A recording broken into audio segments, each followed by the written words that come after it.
Hey, welcome back, guys. This is Scott here on my Capstone 2.0 journey, and round one has just been completed. And what I wanted to do is have a video in between rounds where I analyze what's going on, and maybe you can learn some things and learn some things not to do. Again, we cannot play this game over and over again so that I can provide you with a killer strategy that's 100% guaranteed to work. I'm just providing with you what I'm doing. So we'll jump right in. One of the things I want to look at first is this industry debrief. Every professor will grade their own way, I guess.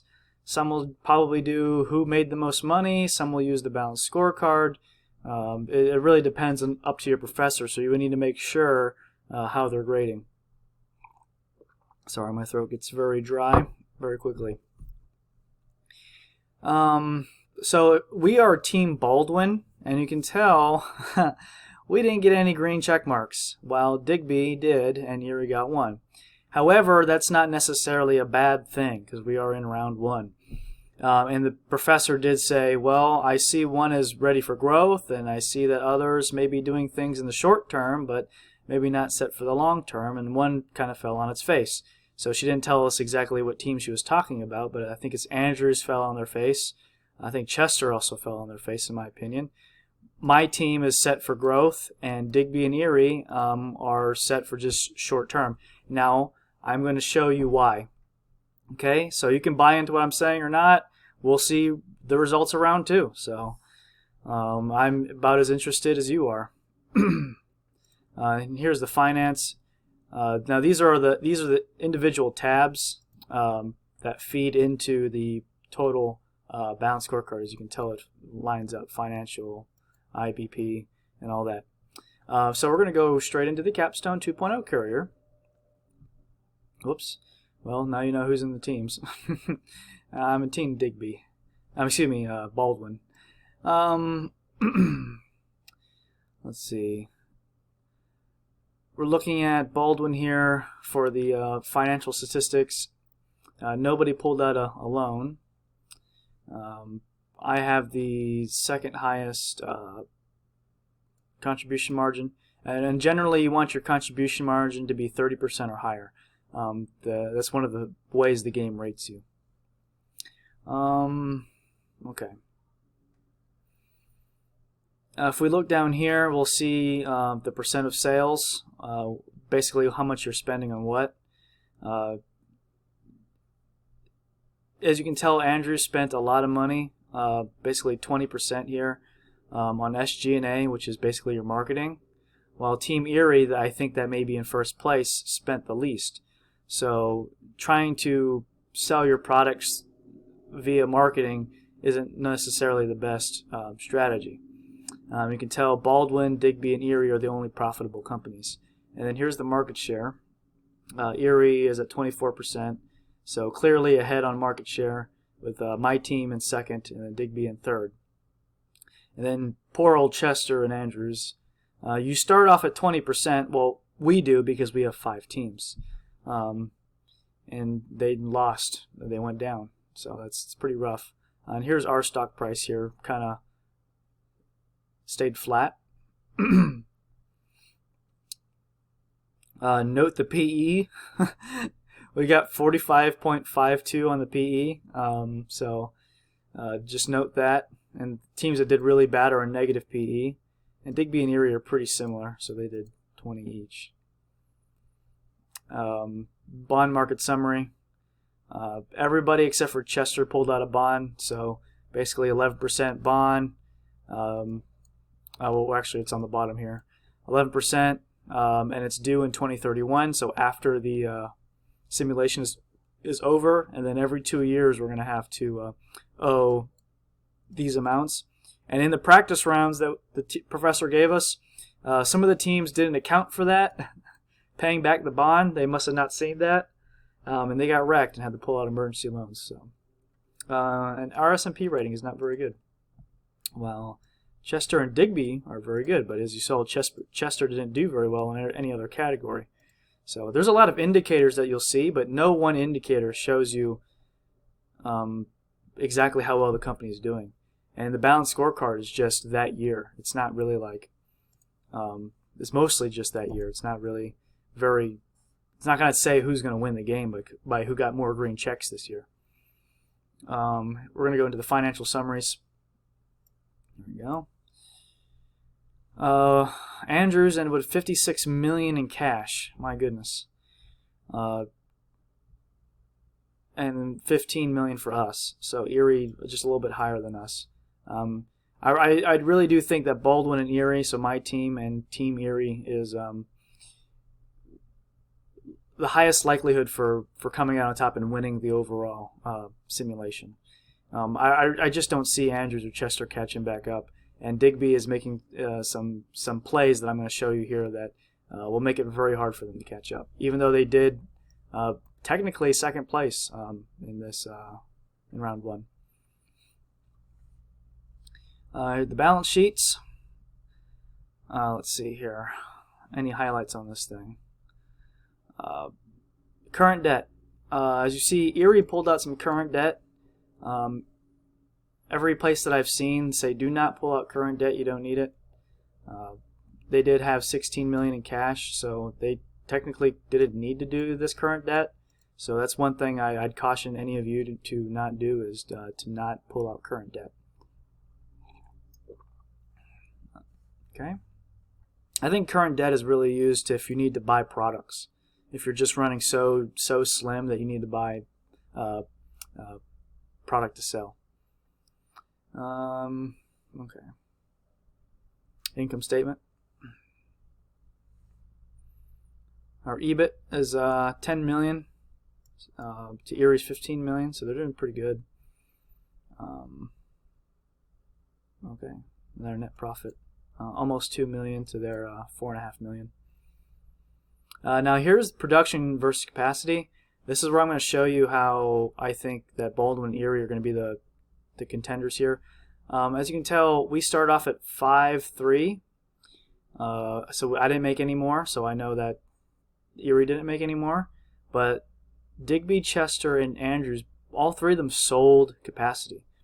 And what you notice in round one is that you're maxed out by how much you can increase production or purchase more capacity. You can't just go. You can't go from 32 to 6 million. You can't do it. It's just you'll max out. So they're going to have to catch back up, and while also trying to increase automation. So they're not going to be able to do it. And I'm maxed out. My team's maxed out. So they're just not going to be able to catch up to us. Erie did not sell capacity, so that's why I think they're a major threat, as well as being the best team this round. Chester, Digby. Chester is this way because they sold off two of the 5 segments. You'll see that here in just a second. Okay, so they moved one of their low end into traditional. So I'm assuming that they were going to park it in traditional, and then it's soon going to just ride back down to low, and they don't have to touch it for a while, so they can get the age up to 7 years.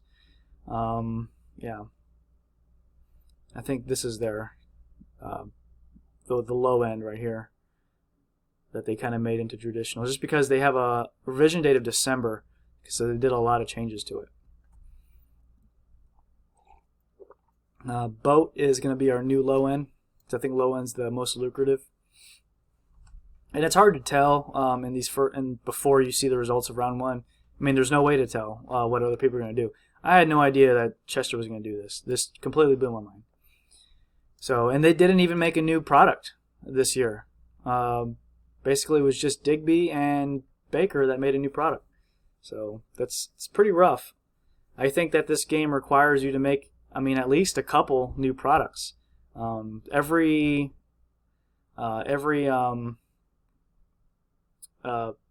strategy of the 6 strategies, right? And again, I'm not using one of the 6. I'm using a modified version of one of the 6. But every strategy requires you to make new products. So not making a single new product is weird. And one of the strategies does have the making it in the second round, though. And that's the strategy where you make something in high and you allow it to just slide back into traditional, and then it becomes a low-end product. And then your low-end product, when it gets too far down, you just sell it. but even in that strategy, I think that you reposition your performance and low ends. At least your size, and then the size kind of just slides into traditional, right? You just keep increasing performance, but you don't keep increasing size, and eventually it slides into traditional. But yeah, okay. Now Erie didn't make another product, so again, when you make a product, it increases the awareness. Let me double check on that. Or accessibility, one of these two. Again, I wish I had done this like 4 or 5 times so I can bring you the best content. But unfortunately, that's just not the case. You cannot play this game over and over again. And if you can, please put it in the comments. Tell me how you do that. Because this is kind of fun. I do like this. But having multiple products, so I have boat and bead, 2 in low end, so they're going to both be able to feed off each other in terms of one of these two. So we're going to be either more accessible or more aware. That's just going to be really good for our sales. Where's the report? Here it is. Okay, we'll move on. Excuse me. Traditional, age of 2 years is the highest. And then it's going to get bigger by 9.2%. Here we go. Actual versus potential. You can tell that we are about maybe third highest in traditional. Chester did put kind of 2 things in traditional. As you see, cake and cedar are both pretty close to each other on the list. Of course, one's at 957, one's at 165, but there's still a lot more things beneath it.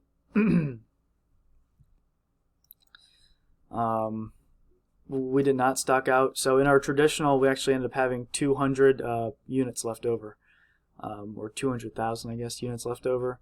So that was a pretty big shocker.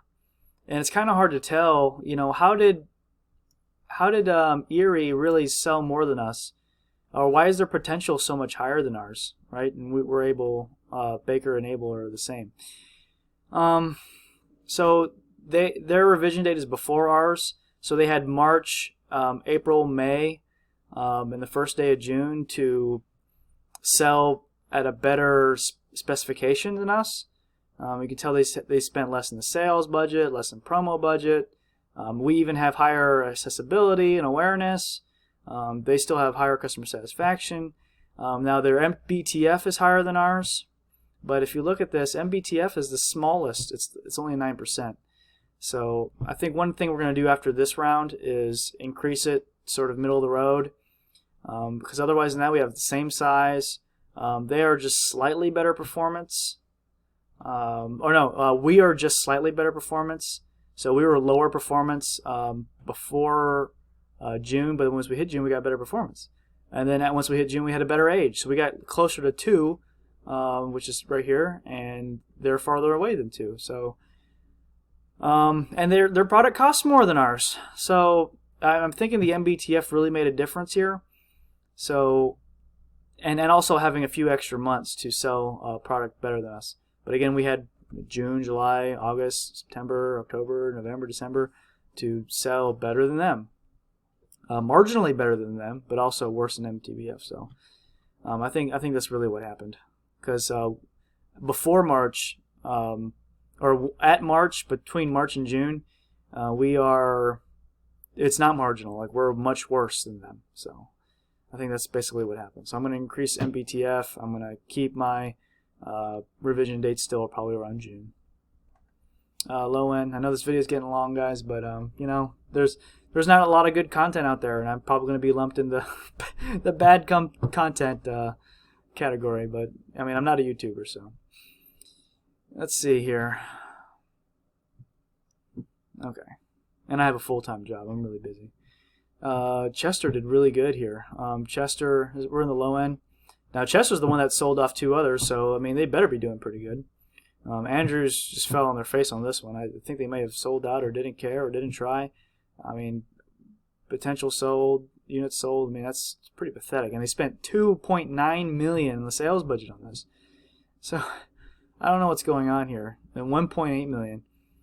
I mean, I don't even know where they came up with these numbers. They clearly have better accessibility. They don't even have better awareness.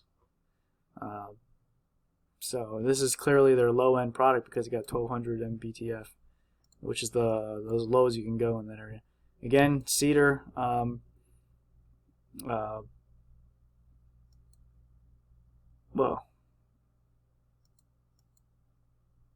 I think half of what I said was completely incorrect. Oh well, unedited. Okay, no, cedar. This is Chester. They did so well because of the price. Man, I might have to edit this out. I don't know how to edit videos. I have no idea, so maybe I won't edit this. Yeah, I'm sorry. Cedar is at $19, so obviously that's the number one expectation at 53%. So that's probably why they did so well. So for me, I'm going to lower mine to 19 at least. We'll see if they lower theirs anymore. But you'll see later that I'm producing at a cheaper rate, so I can lower my price more than them. Okay. And their product revised in December. So they kind of put their product kind of in at the very edge of low end. And this sort of bluish blob is basically the center where you want to be in the segment. So okay. So Andrews fell in their face. Andrews is right here. Andrews again. I don't know what they're doing. Oh, here's Cake. Cake got some sales, even though Cake is way out the circle. They're in traditional. High end. Yeah, my team did the best in high end. Great. We had good positioning. Yeah, we had, some people really reduced their price. Echo is really trying to get there on price. So I don't know if I necessarily agree with, because price is all the way at the bottom. So I don't know if I totally agree with that. And also for service life, we did not go to the bare minimum. Because it is second lowest and not the lowest. So we didn't want to be, so low on that. Okay, so we did pretty well on that. We'll try and continue doing well and revising the product to meet expectations of performance and size. Performance. So service life, very important, very high. So we have the best service life. Unfortunately, we did not sell the best. Our potential sold is just below dot, which is also at 2,700 service life.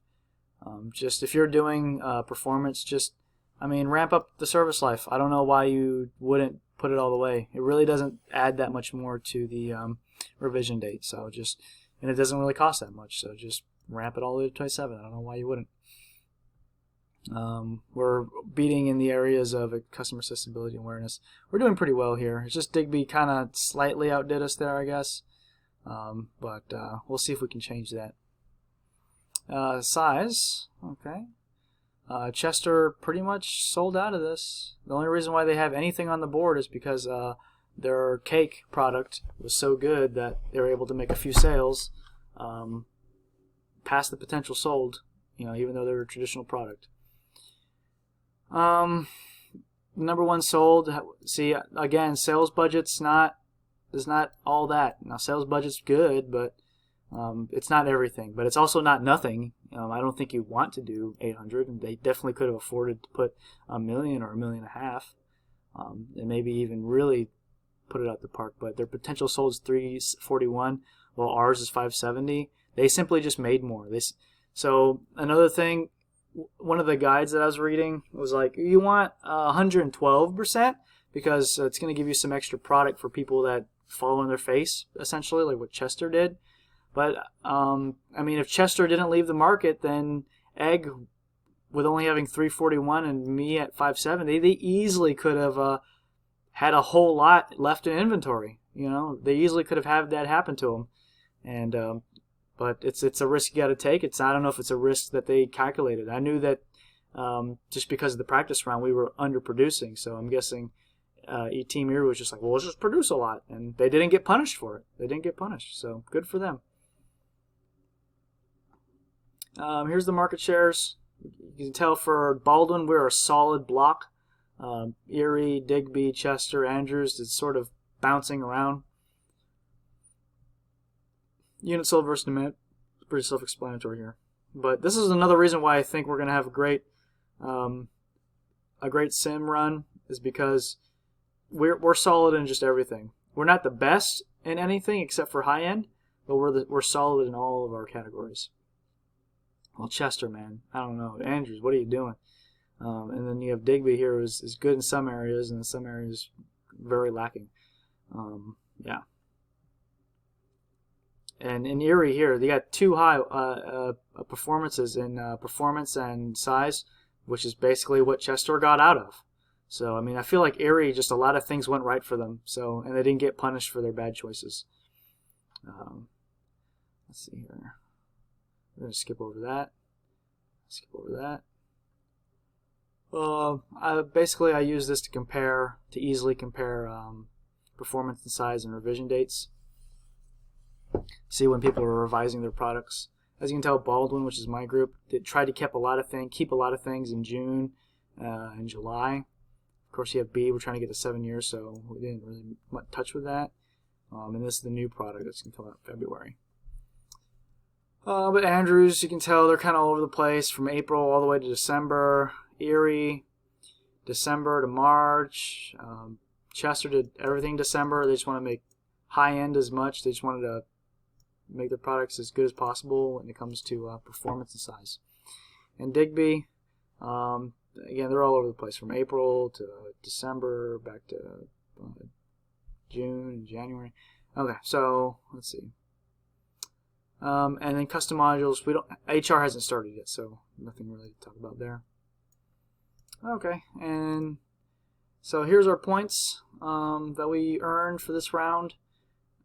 A lot of people are going to have some pretty low points, so, or maybe this is considered high. I don't really know. I know that if this was a test grade, it'd be pretty bad, but I think in this game that 54% is pretty acceptable. There we go. I think we looked at part of this. When it comes to profit, see, nobody made any green checks here. Stock price, we're good on stock price. Clearly, the stock dropped for Andrews and Chester. Selling off capacity is just not a good way to increase your stock price. And leverage, you want to be between 2 and 3%. So we're all pretty much good here. No one's pulling out too many massive loans. Okay. And you actually get dinged on leverage if you pay off all your debts. It's like, oh, I'm really smart. I'm going to pay off all my debt. Well, you actually end up looking pretty bad on that. I guess because the game thinks you could really do something with the money other than just paying off debt. But in the last round, that may be something that a lot of people want to do, is pay off all their debts. So just know in the last round, if your long-term debt's not due, just don't pay it off. That way you can stay properly leveraged at optimally around 2, or at 2. Contribution margin, again, if you're below 30%, you're going to get an X. So you have to keep it at 30 or higher. And I don't know what percentage you need to finally get a green check on that. Maybe it's 35% or something. Plant utilization, it's because we didn't make as much as Erie, so that's why we got the X and they didn't. Andrews sold off so much that, of course, they had great plant utilization. But the thing is, this is going to quickly turn back to a yellow and will quickly turn to a green the more this game goes on. Days of working capital, we got a green on that. Basically, you want to borrow money and then spend it, right? Andrews didn't spend their money. They got an X. Yeah, so that 338%. Holy moly. Stock out costs. We stocked out quite a bit because Erie was able to produce enough. So they did pretty well there. So we want to make sure that we don't stock out too much. And we did really well, but didn't do production enough. I didn't think Andrews and Chester was going to fall so hard. So so I got punished for a good play, I think. Because if all these teams did well, then it would be us with massive inventory carrying costs. You can tell we got a green check here. So, yeah. Customer, very good for us. We all got X. I mean, I don't know how you get not an X in round 1 in accessibility. I feel like everyone's just going to get an X here. SG&A is pretty good. Even though Andrew spent a lot of money, they got a green check for it. So I think we'll be getting a green check for the rest of the game because I don't see us increasing our SG&A. Employee turnover, again, we don't have HR, so I don't think there's any way to... I don't know why it's 10.01 versus 10, but whatever. All right. Ooh. Excuse me. Make sure I go through everything here. Okay. Yeah, I think... Oh, annual report. Okay. So, round 1, round 0. Okay. We'll look at the annual report. Seems a lot of summarized stuff is on here. But it's also just us, not all the other teams. And then we can see what we're doing from year to year. Unfortunately, there's no print button on here, so you have to print it yourself. Okay, and that's it. Thanks for watching. The next video will be how basically my decisions on round 2, or my team and I's decisions. Thanks for watching. Bye-bye.